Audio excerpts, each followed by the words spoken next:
there really hasn't been any work on the two-state solution for roughly a decade.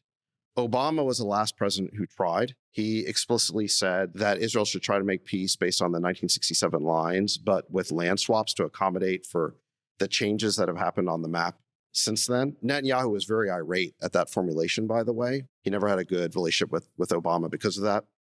And then John Kerry, who was Secretary of State under Obama, made a major effort to try and bring about a two-state solution.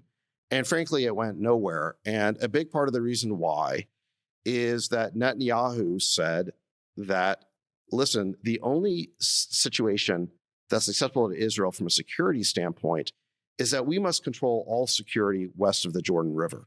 So in other words, we must control security in the West Bank. And his argument was that, look, adjacent land is very important. If you create a Palestinian state there where they have total sovereignty over their own security, they could be digging tunnels under the wall. He basically said it could turn into 20 Gazas. And he's got his point of view. And when people challenged him on this, he said, listen, you don't live here.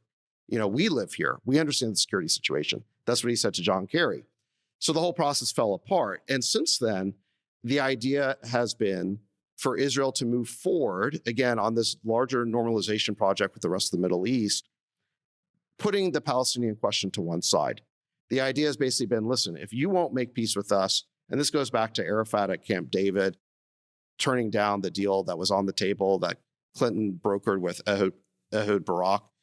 If you won't make a deal with us, we'll just go around you. You're too rejectionist. You're too difficult. You're too hard to make a deal with. So we're just going to put that to one side. And that really has been the process for the last decade, I would say. Since John Kerry's initiative fell apart, the process has been, starting with Kushner under Trump, and then I think Biden tried to extend it by brokering the Saudi Arabia deal.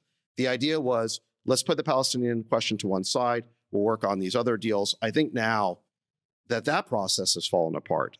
So the two-state solution, that process died back in 2014. This idea of going around has basically fallen apart now. And so I think this is why people are pretty pessimistic about where things go from here is, what is the process? And meanwhile, you have this hard shift inside Israeli domestic politics to the right. You've got these religious factions who believe that the entirety of the West Bank, what they call Judea and Samaria, is their God-given right. And if you go back to the Netanyahu's government forming in December of 2022, the first plank was to say that Judea and Samaria belong to us. We have sovereignty over them. We're not giving them up. So what room is there for compromise? And since then, they've been expanding the settlements in the West Bank.